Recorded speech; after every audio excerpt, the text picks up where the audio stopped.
മലപ്പുറം ജില്ലയെ വിഭജിച്ച് തിരൂർ കേന്ദ്രീകരിച്ചുകൊണ്ട് പുതിയ ഒരു ജില്ല വേണമെന്ന മുസ്ലിം ലീഗ് MLA ആവശ്യപ്പെട്ടിരിക്കുന്നു. SDPI പോലെയുള്ള ഭീകര സ്വഭാവമുള്ള സംഘടനകളും ഇതേ ആവശ്യം വർഷങ്ങളായി തന്നെ മുന്നോട്ട് വയ്ക്കുന്നതാണ്. ഇപ്പോൾ മുതിർന്ന മാധ്യമ പ്രവർത്തകൻ O. അബ്ദുള്ള കൂടി ഈ ചർച്ചയുടെ ഭാഗമാകുകയാണ്. ശ്രീ O. അബ്ദുള്ള, ഇപ്പോൾ മുസ്ലിം ലീഗ് MLA കുറിക്കോളി മൊയ്തീൻ അദ്ദേഹം ഒരു ചാനൽ ചർച്ചയിൽ സംസാരിക്കുന്ന ഘട്ടത്തിലാണ് ഈ മലപ്പുറം ജില്ലയെ വിഭജിക്കണം, മലപ്പുറം ജില്ല വിഭജിച്ചുകൊണ്ട് തിരൂർ കേന്ദ്രീകരിച്ചുകൊണ്ട് പുതിയൊരു ജില്ല എന്നൊരാവശ്യം മുന്നോട്ട് വെച്ചിരിക്കുന്നത്. അങ്ങ് ഈ മുസ്ലിം രാഷ്ട്രീയം കൈകാര്യം ചെയ്യുന്ന അല്ലെങ്കിൽ മുസ്ലിം പൊളിറ്റിക്സ് ഫോളോ ചെയ്യുന്നൊരു മാധ്യമപ്രവർത്തകൻ കൂടിയാണല്ലോ. എങ്ങനെയാണ് ഈ ലീഗിൻ്റെ ഈ മലപ്പുറം ജില്ലയെ വിഭജിക്കണമെന്ന ആവശ്യത്തെ നോക്കിക്കാണുന്നത്?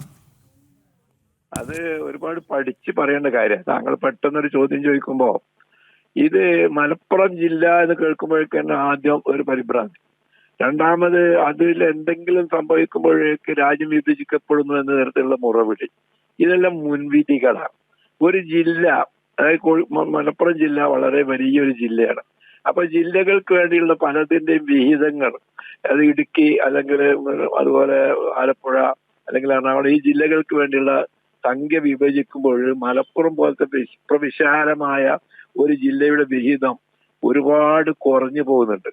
വലിയൊരു ജില്ലയാണ്, ആ ജില്ലക്ക് കൊടുക്കുന്നതും ചെറിയ ജില്ലക്ക് കൊടുക്കുന്നതും ആ അർത്ഥത്തിൽ തന്നെ കുറവാണ്. അതുകൊണ്ട് അതിന്റെ വികസനം വേണ്ടത്ര രീതിയിൽ നന്നാകുന്നില്ല. രണ്ടാമത് അതിൽ ചില ഗൂഢശ്രമങ്ങൾ, ചെറുതാക്കുന്നവരിൽ എങ്ങനെ ഇത് ഗൂഢശ്രമമാകുക? ഒരു ജില്ല കൂടുതൽ ശക്തമായ ഒരു കരുത്തുള്ള ഒരു ജില്ലയാണെങ്കിൽ അവർ ഒരു പക്ഷേ സ്റ്റേറ്റ് വേണം, ഞങ്ങൾ സ്വന്തം ജില്ല സംസ്ഥാനം വേണമെന്നൊക്കെ ആവശ്യപ്പെട്ടേക്കും. അവർ മുറിഞ്ഞ് കഷ്ണമായിട്ടുണ്ടെങ്കിൽ അങ്ങനത്തെ ഒരു ഭയപ്പുണ്ടാവുമോ? പിന്നെ അതിലെന്ത് ഗൂഢാലോചന? പാർവി ബാബു പറഞ്ഞത് മുസ്ലിങ്ങളോ അല്ലെങ്കിൽ മുസ്ലിം പേരോ മേൽവിലാസമോ ഉള്ള എല്ലാം ഗൂഢാലോചനയാണ്, ഭീകരതയാണെന്നുള്ള ആ ചിന്ത ആർവി ബാബു തലേന്നൊന്ന് കഴുകി ഒഴുക്കണം. അങ്ങനെ ഒന്നില്ല. ഇവിടെ എത്രയോ കൊല്ലങ്ങൾ, 75 കൊല്ലമായി മലപ്പുറം ജില്ല ഇന്ത്യയുടെ ഭാഗമായി കൊണ്ട് നിൽക്കുന്നത്.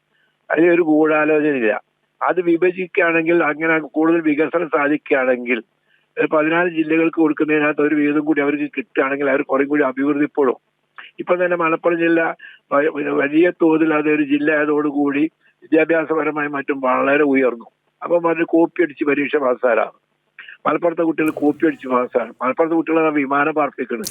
ശ്രീ O. അബ്ദുള്ള, ഈ ആവശ്യം മുന്നോട്ട് വെക്കുന്നത് ആരൊക്കെയാണ്? SDPI, അതുപോലെ തന്നെ ജമാഅത്തെ ഇസ്ലാമി, ഇത്തരം ആളുകളാണ് ഈ ജില്ല വിഭജിക്കണമെന്ന ആവശ്യം മുന്നോട്ട് വെക്കുന്നത്. മാത്രമല്ല, അങ്ങനെയാണെങ്കിൽ വളരെ പിന്നോക്കം നിൽക്കുന്ന, ഇപ്പോൾ മലപ്പുറത്തെക്കാട്ടിൽ വികസന കാര്യങ്ങളിൽ വളരെ പിന്നോക്കമായി നിൽക്കുന്ന എത്രയോ മറ്റ് ജില്ലകളുണ്ട്. ആ ജില്ലകളിലൊന്നും ഇത്തരം വിഭജനം സംബന്ധിച്ചുള്ള ഒരു ആവശ്യം ഉയരുന്നില്ല.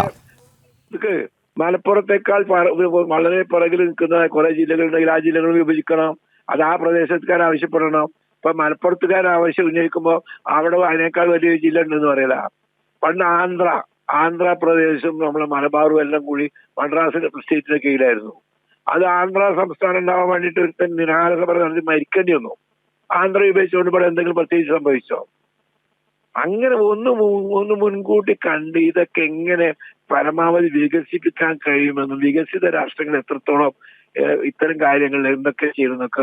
O. അബ്ദുള്ള, ഇതിലെ പ്രശ്നം എന്ന് പറയുന്നത് ഇത് ഉന്നയിക്കുന്നത് ആരാണ് എന്നുള്ളതാണ്. കാരണം ഈ അതിതീവ്ര സ്വഭാവം മുന്നോട്ട് വെക്കുന്നത് ഇപ്പൊ SDPI മലപ്പുറം ജില്ലയെ വിഭജിക്കണം എന്ന് പറയുന്നു. സ്വാഭാവികമായിട്ടും SDPIയുടെ ലക്ഷ്യം എന്താണ്? ഇത്തരം കാര്യങ്ങളിലാണോ?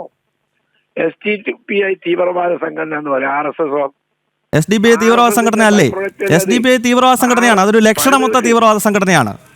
ഞാൻ പറയുന്നത് RSS എന്ന് പറയുന്നതിനെ പറ്റി നിങ്ങൾ പറയാത്തത്. RSS എങ്ങനെയാണ് തീവ്രവാദ സംഘടനയാകുന്നത്? RSS ഈ രാഷ്ട്രത്തിന്റെ അഖണ്ഡതയ്ക്ക് വേണ്ടി പ്രവർത്തിക്കല്ലേ ശ്രീ O. അബ്ദുള്ള? RSS ഞാൻ പറയുന്നത് താങ്കളൊന്ന് കേൾക്കുക. പറയൂ, താങ്കൾ പറയൂ. അതായത് ഇവിടെ ഹിന്ദുക്കളെയും അല്ല മുസ്ലിങ്ങളെയും ക്രിസ്ത്യാനികളെയും ഈ നാട്ടിൽ നിന്ന് അടിച്ചോടിക്കണം എന്നുള്ള പുസ്തകം ആരാ എഴുതിയത്? ഗുരു ഗോൾവാൾക്കർ. അവർ രണ്ടു കൂട്ടരെയും ഇവിടെ വെക്കാൻ പാടില്ല. അത് തീവ്രവാദ സംഘടന അല്ലല്ലോ RSS. നിങ്ങൾ ഒരിക്കലും RSS എന്താ പറയാത്തത്? RSS അപ്പൊ ഇന്ത്യ രാജ്യം ഭരിക്കുന്നത്. അങ്ങനെ വല്ലതും ഒരു SDPI പറയുന്നുണ്ടോ? ഇവിടെയുള്ള ഹിന്ദുക്കളെ പറഞ്ഞ ഓടിക്കണം എന്ന് പറയുന്നുണ്ടോ? അത്രത്തോളം ഭീകരമായ പ്രസ്താവന നടത്തി ആ പുസ്തകം ഒന്നും ഇവിടെ പ്രചാരത്തിലാണ്. ആ പുസ്തകം വേദഗ്രന്ഥമായിട്ട് അംഗീകരിക്കുക. SDPI എന്തിനു വേണ്ടിയാണ് പ്രവർത്തിക്കുന്നത്? SDPI എന്തിനു വേണ്ടിയാണ് പ്രവർത്തിക്കുന്നത്? SDPI പ്രവർത്തിക്കുന്ന RSSന്റെ ഭീകരതയിൽ നിന്ന് മുസ്ലിം സമുദായത്തിന് സംരക്ഷണം നൽകുക. അത് ഭരണകൂടം ചെയ്യേണ്ടതാണ്. ഭരണകൂടം ചെയ്യാത്തത് കൊണ്ട് ആ ഭരണകൂടത്തിന്റെ ശ്രദ്ധയിൽ ഇക്കാര്യങ്ങൾ കൊണ്ടുവരാൻ വേണ്ടിയാണ് SDPI ശ്രമിക്കുന്നത്. അതായത് അന്ന് ശ്രീനിവാസൻ കുന്നിലെ ശ്രീ ഒ അബ്ദുള്ള, താങ്കളെ പോലൊരു മുതിർന്ന മാധ്യമ പ്രവർത്തകനാണ് ഇത് പറയുന്നത്. അതായത് SDPI പോപ്പുലർ ഫ്രണ്ടിന്റെ രാഷ്ട്രീയ മുഖമല്ലേ? പോപ്പുലർ ഫ്രണ്ട് ആയുധമെടുത്ത് ഈ രാജ്യത്തിന്റെ അഖണ്ഡതയ്ക്കെതിരെ പ്രവർത്തിച്ച ഒരു സംഘടനയാണ്. കേരളത്തിൽ ഉൾപ്പെടെ അവർ ചെയ്തിട്ടുള്ളത് എന്താണ്? IS റിക്രൂട്ട്മെന്റ് നടത്തിയിട്ടുള്ള ഒരു സംഘടനയാണ്. IS റിക്രൂട്ട്മെന്റ് ഈ നാടിന് വേണ്ടി ചെയ്തതാണ്. ഇവിടെ നിന്ന് ചെറുപ്പക്കാരെ അഫ്ഗാനിസ്ഥാനിലേക്കും സിറിയയിലേക്കും കൊണ്ടുപോയി അവിടെ ജിഹാദിന്റെ പ്രവർത്തനം നടത്തിയ ഒരു സംഘടനയാണ് പോപ്പുലർ ഫ്രണ്ട്. ഈ നാടിന്റെ അഖണ്ഡതയ്ക്ക് വെല്ലുവിളിയായതിനെ തുടർന്ന് ആ സംഘടനയെ ഈ സർക്കാർ നിരോധിച്ചതാണ്. അങ്ങനെ ഒരു സംഘടനയുടെ രാഷ്ട്രീയ മുഖത്തെ പറ്റിയാണ് അങ്ങ് പറയുന്നത് മുസ്ലിങ്ങളെ സംരക്ഷിക്കാൻ വേണ്ടിയാണ് ഈ സംഘടന ഉണ്ടാക്കിയതെന്ന്. ഒരു അധ്യാപകന്റെ കൈവെട്ടിയ കേസിൽ പ്രതികൂട്ടിൽ നിൽക്കുന്ന സംഘടനയല്ലേ? താങ്കളെ പറയുന്നത് കോടതി, ഇവിടുത്തെ RSS ഗവൺമെന്റാണ് നിരോധിച്ചത്. പ്രശ്നം കോടതി തീരുമാനിക്കണം. RSSനെ നിരോധിച്ചവർ തന്നെ അതിന്റെ നിരോധനം പിൻവലിച്ചിട്ടുണ്ട് ശ്രീ ഒ അബ്ദുള്ള. ഓ, എന്താണ്? RSSനെ നിരോധിച്ചവർ തന്നെ അതിന്റെ നിരോധനം പിൻവലിച്ചിട്ടുണ്ട്. RSSനെ നിരോധിച്ചാൽ ആ കടുത്ത ഓലെ കയ്യിൽ കിട്ടി ഇന്ത്യയുടെ ഭരണം. അങ്ങനെ ഇപ്പൊ RSS ആണ് ഇപ്പോൾ ഭരിക്കുന്നത്. എന്തെല്ലാം ഭീകരതയാണ് അവരോട് നടപ്പാക്കിക്കൊണ്ടിരിക്കുന്നത്.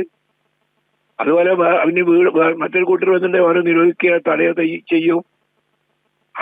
RSS നന്നായി ഹിന്ദുക്കളെ, മുസ്ലിങ്ങളെയും ക്രിസ്ത്യാനികളെയും ഇവിടെ നാട്ടി ഓടിക്കുന്ന ഗോൾ ആൾക്കാർ ബുക്കിലില്ലേ?